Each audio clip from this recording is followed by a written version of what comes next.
కాని మునుపటి వేషంలో కాకుండా అందుకు భిన్నంగా తన జుట్టుని, మొహాన్ని మార్చుకొని ఎవరు గుర్తుపట్టలేనట్లుగా తయారైంది ఆమె. తన చేతి సంచిలో అందమైన దువ్వెనలు బోల్డన్ని వేసుకొని అడవికి దారితీసింది. ఈసారి స్నోవైట్ ఉండే ఇల్లు తెలుసుకోవడం పెద్ద కష్టం కాలేదు. ముందుసారి అడవికి వెళ్ళినప్పుడు నడిచిన దారి వెంటే జాగ్రత్తగా నడుస్తూ అనుకున్న దానికంటే ముందే స్నోవైట్ ఇంటికి చేరుకుంది. వెళ్తూనే తలుపు తట్టి, అందమైన దువ్వెనలు తెచ్చాం అని దగ్గరగా అరిచింది. మళ్లీ లోపల పని చేసుకుంటున్న స్నోవైట్కి ఆమె అరుపులు వినిపించాయి. ఎవరో, ఏమిటో అని చూడటానికి ఆమె పరుగున కిటికీ వద్దకు వెళ్లి, తెరచి బయటకు చూసింది. అక్కడ నిల్చొని ఉన్న ముసలామెను చూసి అవ్వా, నువ్వెవరు, నీకేం కావాలి అని పలకరించింది. మొహం నిండా చిరునవ్వు పొలిముకుని, చిన్నారి, మంచి మంచి వస్తువులు అమ్మకానికి ఉన్నాయి. ఒకసారి వాటిని చూడవు అని ఆప్యాయంగా అడిగింది ముసలామె విషయంలో ఉన్న రాణి. కాని ఎవరిని లోపలికి పిలవద్దని మరుగుజ్జులు చెప్పిన మాటలు గుర్తుకు వచ్చి, లేదు అవ్వా, ఎవరిని లోపలికి ఆహ్వానించడానికి నాకు అనుమతి లేదు. ఇక్కడి నుండి వెళ్ళిపో అని దృఢంగా చెప్పింది. స్నోవైట్ మాటలు విన్నరానికి ఏం చేయాలో ఒక్క క్షణం అర్థం కాలేదు. ఇంత దృఢంగా జవాబు చెప్పిందంటే తలుపు తీయదేమో అని లోలోపల మదనపడుతూ పైకి మాత్రం అమాయకంగా మొహం పెట్టింది ఆమె. అలాగంటే ఎలా తల్లీ, ఎంతో ఆశతో ఇంత దూరం వచ్చాను. ఒకసారి నా వద్ద ఉన్న వస్తువులను చూడవు అని అడిగింది రాణి. స్నోవైట్ ఆమెకు సమాధానం చెప్పేలోపే తన సంచి నుండి తాను తయారు చేసిన బంగారు దువ్వెన బయటకు తీసి ఆమెకు చూపించింది. ఈసారి కూడా స్నోవైట్ ఆ దువ్వెన అందానికి ముచ్చటపడి, అది తన సొంతమైతే ఎంత బావుణ్ణు అనే ఆలోచన ఆమె మదిలోకి వచ్చింది. ఎలాగైనా దాన్ని కొనాలని తపనతో మరుగుజ్జులు ఆమెకు చెప్పిన జాగ్రత్తలు అన్నీ విస్మరించింది స్నోవైట్. ఈమె జీవనం కోసం వస్తువులు అమ్ముకునే ముసలి అవ్వ, ఏమీ నాకు హాని తలపెట్టలేదు అని అనుకుంటూ ఒక్కసారి తలుపు వద్దకు వెళ్లి గడియ తీసింది. ముందుసారి అలాగే ఒక ముసలామె వేషంలోనే రాణి వచ్చి తనను చంపటానికి ప్రయత్నించిందని, ఈసారి కూడా ఆమె కావచ్చని ఒక్క నిమిషం కూడా అనిపించలేదు స్నోవైట్కి. అమాయకంగా కేవలం దువ్వెన కోసం ఆలోచిస్తూ తలుపు తీసి, ఆమెను లోపలికి ఆహ్వానించింది. తన పని అనుకున్న దానికంటే సులువుగా అయినందుకు ఆనందిస్తూ లోపలికి అడుగు పెట్టింది రాణి. తన వద్ద ఉన్న వస్తువులన్నీ ఒక్కొక్కటి బయటకు తీసి, స్నోవైట్కి చూపించింది. కాని రాణి మంత్రశక్తి ప్రభావము లేక బంగారపు దువ్వెన అందము తెలియదు గాని అన్నిటికంటే స్నోవైట్కి రాణి చూపించిన బంగారు దువ్వెన తప్ప ఇంకేది నచ్చలేదు. అందుకే అదే కావాలని నిశ్చయించుకుంది స్నోవైట్. రాణి వెంటనే ఆ దువ్వెన తీసి, స్నోవైట్ చేతిలో పెట్టి అమ్మాయి, ఇక మారు ఆలోచించకు. ఈ అందమైన దువ్వెన ఈ క్షణం నుండి నీ సొంతం అని నవ్వుతూ ఆమెతో అంది. అలా ఇద్దరు కొంతసేపు కబుర్లు చెప్పుకొని, ఆనందంగా గడిపారు. తనమీద స్నోవైట్కి ఎలాంటి అనుమానము లేదని తెలుసుకొని తర్వాత తన అసలు ఉపాయం అమలు పరచాలని నిర్ణయించుకుంది రాణి. స్నోవైట్ని క్రింద నుండి మీదకు పరీక్షగా చూస్తూ, లేని పెద్దరికం ఒలకబోస్తూ, అయ్యో తల్లీ, ఇంత అందమైన దానవుడు తయారవడం చేతకాలేదే నీకు? చూడు నీ జుట్టు అంతా రేగి ఎంత అసహ్యంగా ఉందో, చక్కగా తయారైతే బొమ్మలా ఉంటావు.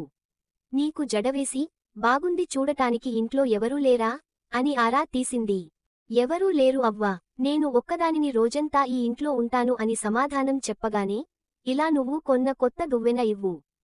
కనీసం వెళ్లే ముందునైనా నీ జుట్టు సరిగ్గా దువ్వి నిన్ను చక్కగా తయారు చేస్తాను అని స్నోవైట్ చేతిలోంచి దువ్వెన తీసుకుంది.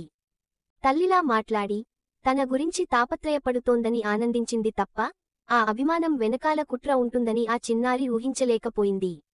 అందుకే ఆ ముసలామె చెప్పినట్లు వింటూ ఆమెకు దగ్గరగా జడ వేయించుకోవడానికి జరిగింది.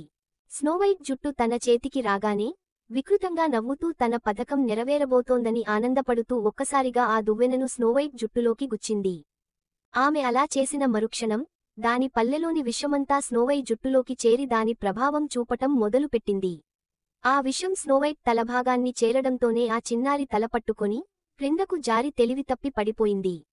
అలా నేలమీద ఒరిగిపోయిన స్నోవైట్ని చూసి దగ్గరగా నవ్వుతూ ఈసారి తప్పకుండా నువ్వు చస్తావు. ఇక నన్ను అందంలో అధిగమించే వారెవరు ఈ ప్రపంచంలోనే ఉండరు అని అనుకుంటూ అక్కడ నుండి బయటకు పరుగు తీసింది రాణి. రాణి అటు వెళ్లగానే, తమ పని ముగించుకుని 7గురు మరుగుజ్జులు ఇంటికి చేరారు. ఇంటి పరిస్థితి చూసిన వెంటనే వారికి జరగడానికి ఏదో జరిగిందని అర్థమైంది. ఇక ఆలస్యం చేయకుండా కొవ్వొతులు వెలిగించి ఇల్లంతా స్నోవైట్ కోసం గాలించారు. వారు అనుకున్నట్లుగానే మరలా ఆమె ఒక మూలకి తెలివితప్పి పడిపోయి కనిపించింది. ఆమెను చూసి భయంతో వణికిపోతూ ఒక్కసారిగా ఆమె చుట్టూ మూగారు ఆ మరుగుజ్జులు. కాని ఏ కదలిక లేకుండా ఆచేతనంగా ప్రాణంలేనట్లు పడి ఉంది స్నోవైట్. ఈసారి మరుగుజ్జులకు అది ఎవరి పనో ఇట్టే తెలిసిపోయింది. తప్పకుండా ఆ దుష్ట రాణి ఇక్కడికి వచ్చి తమ చిన్నారిని ఏదో చేసి ఉంటుందని ఆమెను నిందిస్తూ మళ్లీ స్నోవైట్ని మంచం మీదకు చేర్చారు వారు. ముందు సరిగా ఆమె దుస్తులను తాళ్లు ఏమైనా గట్టిగా బిగించి ఉన్నాయేమోనని వెతికారు వారు. కాని అలాంటివి ఏమీ కనబడలేదు. తప్పకుండా ఆ రాణి మరొక ఉపాయంతో స్నోవైట్ని ఇలా మార్చేసిందని నమ్మకంతో ఆ పాపను దగ్గర నుండి పరిశీలించసాగారు వారు. అలా పరీక్షిస్తూనే వారిలో ఒకరు తప్పక ఏదో వస్తువుని వాడి ఉంటుంది ఆ రాణి మన చిన్నారిని చంపటానికి, సరిగ్గా గమనిస్తే అది మనకు దొరుకుతుంది అని అన్నాడు. అలా అతడు అన్న వెంటనే వారిలో ఒకడు స్నోవైట్ తలలో చిక్కుకున్న బంగారపు దువ్వెనను చూశాడు. అందరికీ ఆ దువ్వెన చూపుతూ, చూడండి స్నోవైట్ తలలో ఏముందో. బహుశా దీనివల్లే ఆ చిన్నారి తెలివి తప్పి పడిపోయిందేమో అని అన్నాడు. అతని మాటల్లో నిజం ఉందని భావించి మరగుజ్జులందరూ దువ్వెన వద్దకు చేరారు. అందరూ ఆ దువ్వెన మీద చేతులు వేసి అతి కష్టం మీద దానిని స్నోవైట్ జుట్టు నుండి వేరు చేశారు. మరుగుజ్జులైన వారికి అంత పెద్ద దువ్వెన లాగేసరికి అలసట ముంచుకొచ్చింది. వగరుస్తూ, ఊపిరి గట్టిగా పీల్చుకుంటూ వారు కాస్త సర్దుకునే సమయానికి స్నోవైట్ మీద విష ప్రభావం తగ్గి మెల్లగా మంచం మీద నుండి లేచి కూర్చుంది. ఆమె జరిగిందంతా మరుగుజ్జులకి వివరించింది. విషయానికి తెలియగానే ఆమె అమాయకత్వానికి దిగులు చెందుతూ, తల్లి, ఆమె మరి ఎవరో కాదు నీ సవతి తల్లి. నీకు ఇంతగా చెప్పిన తర్వాత కూడా ఎందుకు తలుపు తీశావు? అని మందలించారు వారు. విషపూరితమైన దువ్వెన నుండి తమ చిన్నారిని రక్షించినందుకు వారందరూ దేవునికి కృతజ్ఞతలు తెలుపుకున్నారు. ఇంతలో స్నోవైట్ చనిపోయిందనే ఆనందంతో తన మందిరానికి చేరింది రాణి. ఆమె చావు గురించి రాణికి ఎలాంటి అనుమానము లేకపోయినా, తానే అందగత్తెనని అద్దం చెబుతూ ఉండగా వినాలని ఆమె కోరిక.